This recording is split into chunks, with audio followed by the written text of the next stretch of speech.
Never investment advice. Tesla News Tonight is never financial advice. Tesla News Tonight is never voting or political advice. Please excuse me for one moment. It's raining out here. I'm on my lunch break. Shout out to my lunch break on YouTube, Rumble, and X. Just wanted to have another sip of water. Again, like I said, I'm on my lunch break. It was just raining really hard where I am. Then it just suddenly stopped. So I'm just going to make this sort of a quick live. So maybe you'll catch it later if you don't obviously catch it live. A lot of what I've been putting out has also been turned into shorts as well, or at least parts of it. YouTube just kind of like, I don't know, automatically does it. Whatever. I'm not really sure exactly how that works, but I put the shorts out there as well because I do know some people just have different, shorter attention spans, and that's unfortunate if you ask me. But hey, if it helps at all, then cool. If it helps anyone in any way, then I'm willing to put it out there, and maybe the news, the information, the thoughts, the opinions, the expressions, whatever it is beneficial, is helpful to those people in some way. So then that's a benefit to me, because that makes me happy to know that I could put out some kind of content that is helpful to others. In this live video, I'm going to be talking about Tesla and Stretch. I actually just put out a Substack and Spotify podcast episode talking about Strategies STRC. It's digital credit dividend investment. So I'll talk about that, but first I want to talk Tesla. Tesla is making headlines today as Wall Street debates its valuation. I actually picked up some Tesla stock today. Tesla News Tonight is never investment advice. Tesla News Tonight is never financial advice. I'm just telling you what I do. I don't know. It's a documentation of my investments. I'm just a penny, nickel, dime investor. I don't just dollar cost average, I penny cost average. Mostly I would say over 98% of what I hold is in Tesla stock, ticker symbol TSLA. So hi to those watching live. I'm going to get into the news now. Again, Tesla is making headlines today as Wall Street debates its valuation. Trademark filing reveals an AI data center and new driver assistance scrutiny emerges. But let's, we might have to kill that. So first off, not Tesla, but SpaceX proxy concerns. Okay, Wall Street is showing divided sentiments. Analysts at Jefferies lowered their price target and warned that Tesla stock is increasingly trading as a SpaceX tracking proxy following Elon Musk's recent moves to increase his voting stake. So I think we know about that. Elon Musk wants more voting stake. There could be a merger between Tesla and SpaceX. In the meantime, I've just been nibbling away very modestly, very humbly at SPCX. The price could end up going down. It was down today. Last I checked, approximately 10 to 11%. But I mean nibbling, just getting fractional shares, because still Tesla is my big bag in terms of my long-term investments, in terms of the investments that I am most convinced. So, not to say that I don't believe in SpaceX, it's just simply another one of Elon's teams. Nevertheless, I've been nibbling at it, got more Tesla stock today than I did SpaceX stock. So just to let you know, I'm documenting what I do. As always, this is never financial advice. This is never investment advice. Tesla News Tonight is never investment or financial advice. So I don't know, Wall Street doesn't really seem to know what they're doing. I'm actually going to hit that when I talk about Stretch a little bit. The regulators need to be appeased. They need to be at ease. They need things to be easy. I was talking about this in my Spotify and SUBSTAck podcast. Now, let's talk about Megapod trademark. Yeah, Megapod trademark. Tesla recently trademarked the name Megapod, MEGAPOD, one word. Megapod, hinting at a new planned modular AI data center designed to support autonomous fleet operations and grid scale computing. So, the vehicles themselves can actually be mini, maybe micro data centers, you could say. Wondering if this has anything to do with cybercabs, perhaps, right? Maybe this has to do with robo-taxis, perhaps. Could even be people's personal Teslas, but I think that's less likely. Still possible, still feasible. But maybe it's even Tesla semis. It could be the new Tesla semi-trucks. I don't know. Very intriguing, though. And we'll see what happens with the Megapod trademark. Now, India market expansion. This is good. India market expansion. I've been saying it for years, pretty much in this same vest and work shirt on lunch breaks and after work, in work trucks and wherever else, that, I wanted to see Tesla make in India. That was the trademark. That was the trend. Tesla, please make in India, as the Indians were saying. Not happening yet, but maybe one day. That is a difficult market. The government is hella difficult to get in, so we'll see how all that pans out. They seem to have a competent president. They seem to have a president that knows what he's doing, that is for the people, but overall, the government just basically isn't. They're difficult. They want all of these benefits for themselves. They want taxes way too high for any foreigners to get into their nation, India, that being. So let's talk about Tesla's India market expansion. Tesla is advancing its South Asia hub strategy with recent job postings which signal an aggressive push to manufacture and sell in the country. So that's a good start. Manufacturing in India, that's make in India. So I think the Indians will be happy to hear that news. I'm happy as well. I think it's a great nation to get into, especially for full self-driving. I mean, that's one of the toughest nations to drive in, at least certain areas, of course. So that'll be a good one for FSD to learn, to mature, to get even better. The more difficulties that it faces, the more learning experiences it has, the more edge cases increase its efficacy. So very good for Tesla to be able to one day manufacture and sell in India. Now let's talk about European supercharger upgrades. European supercharger upgrades. Tesla is rolling out a new folding unit supercharger design in Europe with a capacity of up to 500 kilowatts, which occupies less physical space than older version 4 cabinets. Now, that seems just like more and more Tesla advancements in all of their products and their manufacturing capabilities. Sorry, I had someone to my right that was stopped and like, I'm on a break here. I never get a breath. Hey, breath. Yeah, slay. You spelled breath. I don't know if you meant breathe, because I'm kind of talking nonstop. I'm trying to get this out here. And the number one comment, somebody said ASS. That's right. Tesla actually smart summon. What's going on, y'all? Yes, get yourself some Tesla ASS, actual smart summon, which is more and more competent, in fact. Now let's talk about this. This is the news that I think I have to debunk. Driver assistance scrutiny. Tesla's full self-driving and driver assistance tech are facing renewed tests and media scrutiny following recent fatal crashes. I don't know about crashes. I know about one crash where automated systems were reportedly engaged. I think this was just another case of somebody that had one of Tesla's like autopilots on.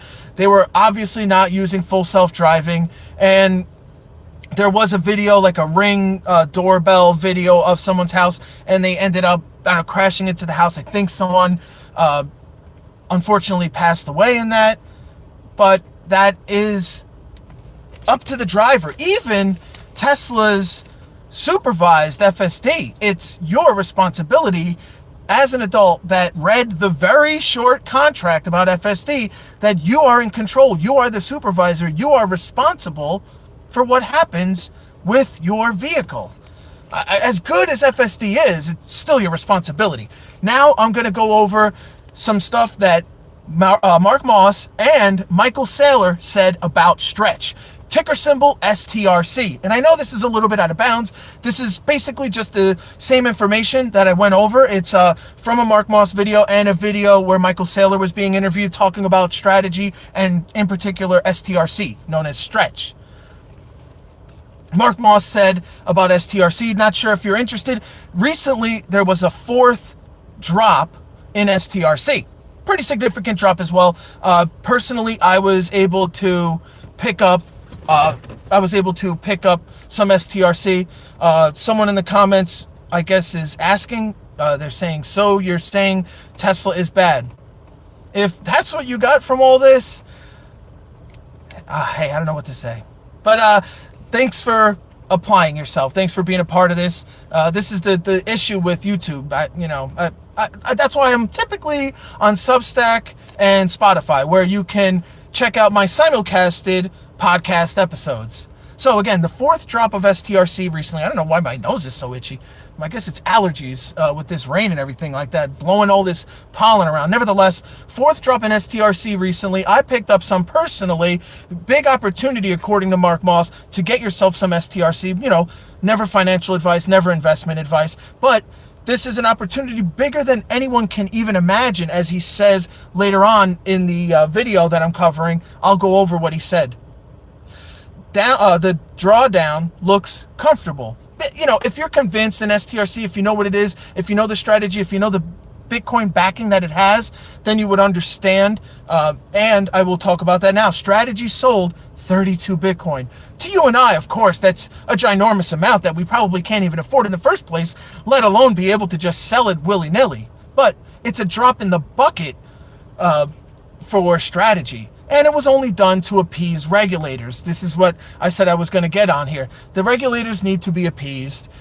They need to be at ease. They need things to be easy for them. They need it on a silver platter. They need to be basically told exactly what to do and when to do it. And it's unfortunate that us retail investors have to be so much more competent, so much more engaged, so much more educated, do so much more research and due diligence, keep our ears to the ground and our finger on the pulse of what's what in the world around us, much more so than these regulators. But that's just the way it is. It's pretty much the same with the politicians, if you catch my drift.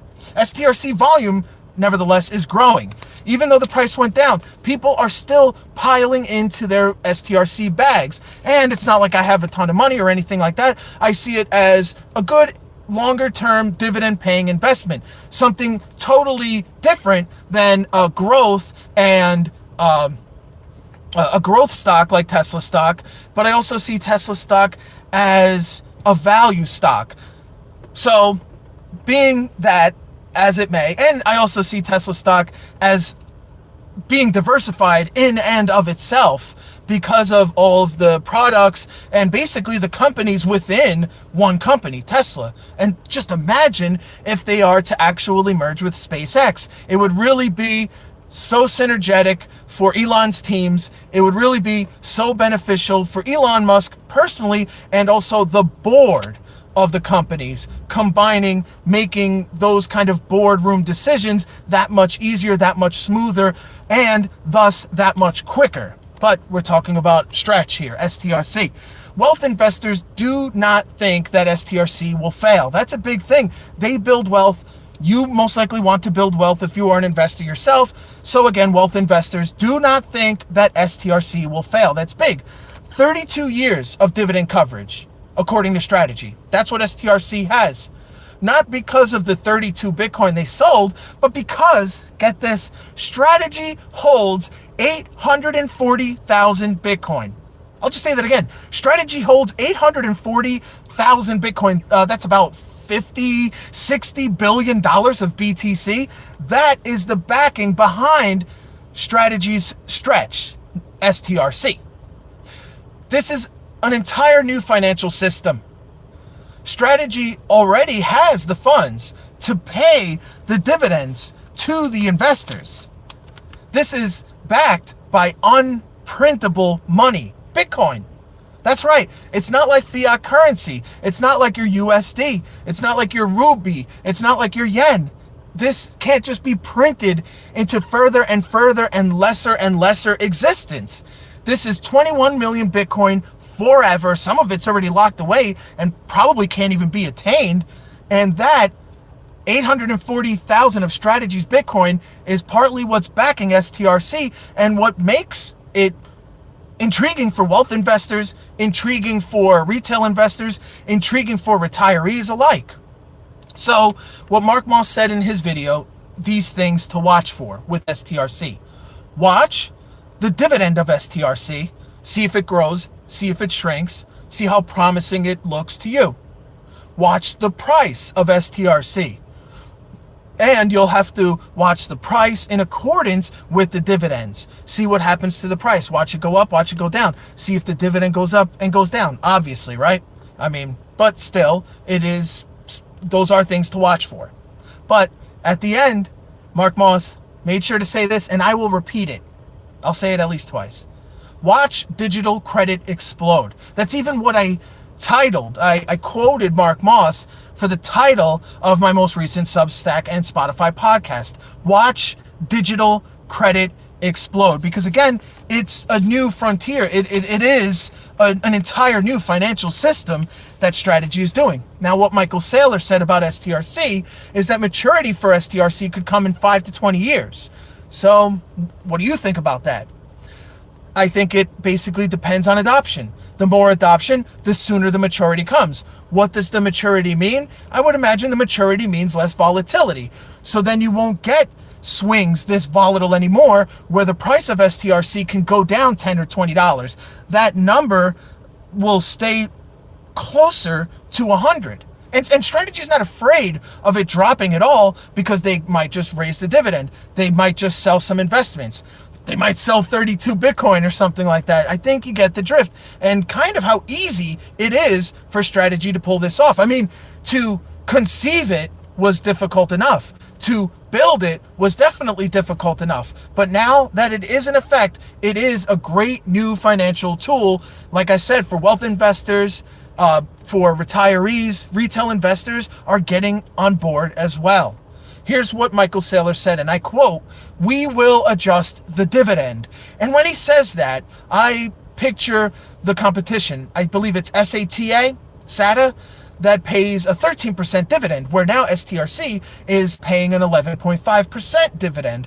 Well, that being said, I think that Strategy is playing it a little more safe. That could be the case. Strategy has the backing. Strategy has the funds. 32 years with which to back STRC's dividends to its investors. So, that being said, when Michael Saylor says we, meaning Strategy, will adjust the dividend of STRC, I have to think that means the dividend will incrementally grow. So, it might just be a good time to pick up some STRC, I thought to myself. So that's what I did. And I've been accumulating for approximately 3 months.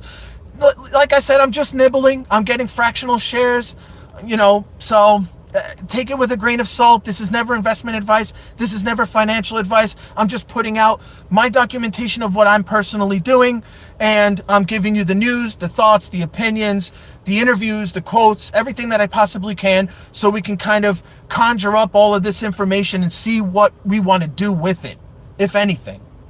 So Michael Saylor, again, said that we will adjust the dividend, and I personally believe that means incrementally and to the upside. If it has to go down, it'll have to go down.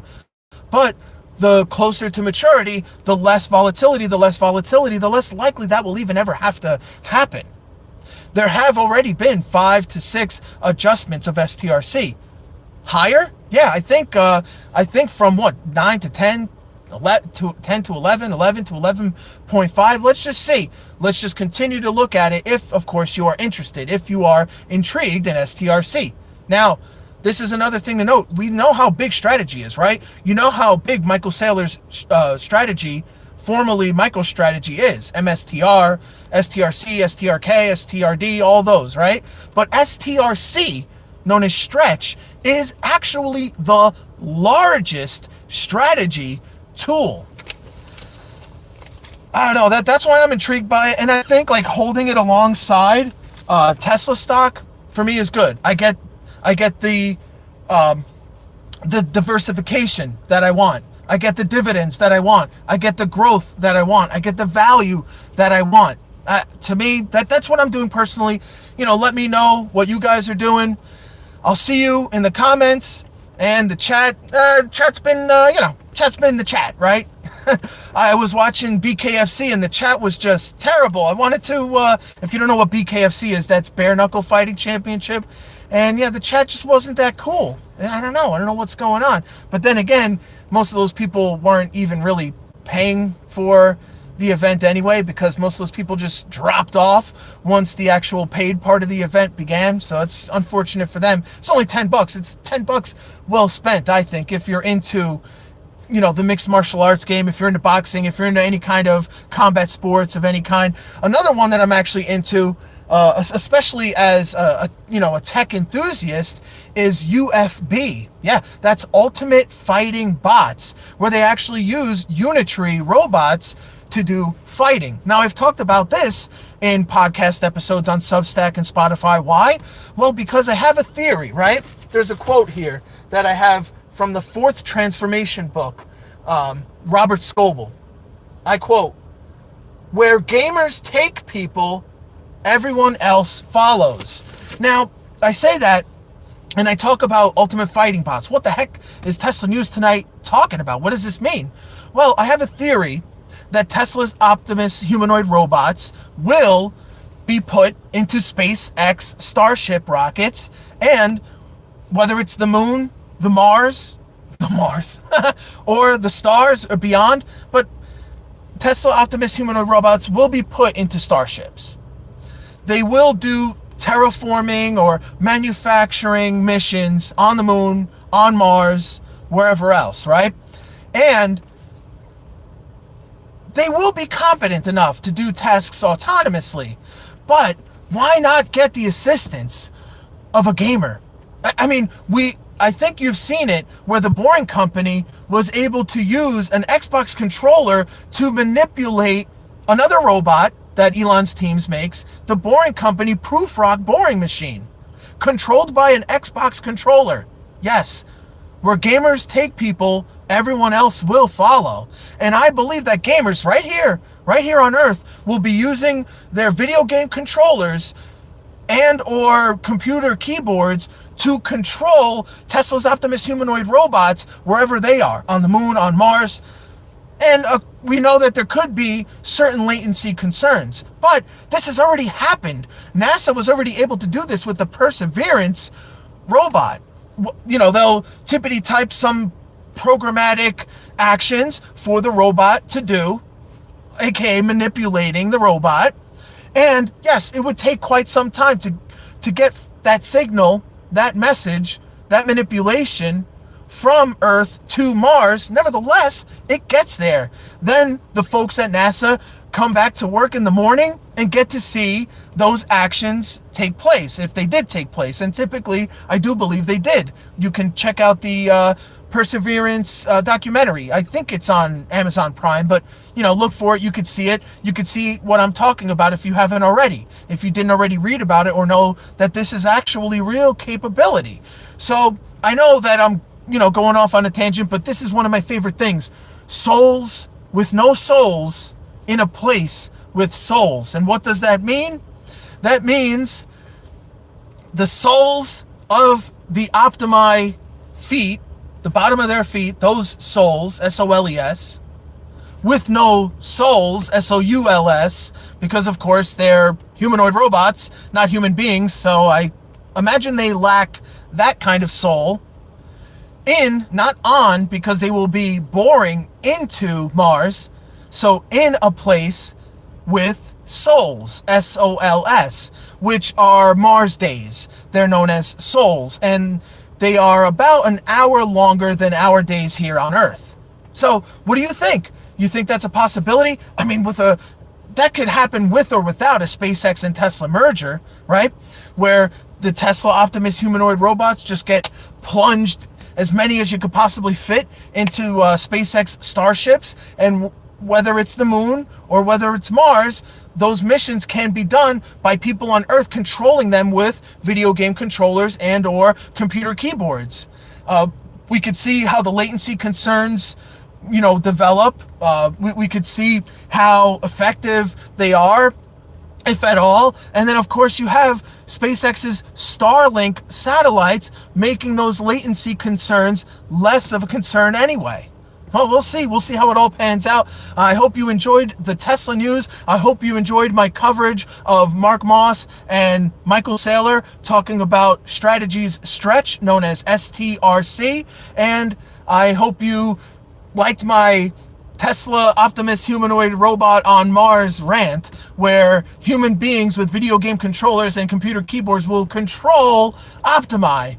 I see it happening in the future, and I hope one day that it does. But why? Because I'd love to be able to control it myself, or at least watch someone I know control it better than I could in the first place. And the whole reason I brought that up with UFB is because that's what Ultimate Fighting Bots does. They actually have pilots that use either computer keyboards or video game controllers to manipulate the Ultimate Fighting Bots in the ring. So they actually control the fighting bots to do the moves that they're doing, the kicks and the punches and whatnot. So it's already happening. And those Unitree bots, come on, they're not even as capable as the Optimi is going to be. You know that Tesla has had the humanoid robot on the back burner. They haven't even really told us too much about it lately because they don't want people to steal all of their ideas and steal all of Optimi's capabilities. Well, I gotta go. I gotta get back to work. Tesla News Tonight is never investment advice. Tesla News Tonight is never financial advice. Tesla News Tonight is never controlling a Tesla Optimus humanoid robot advice.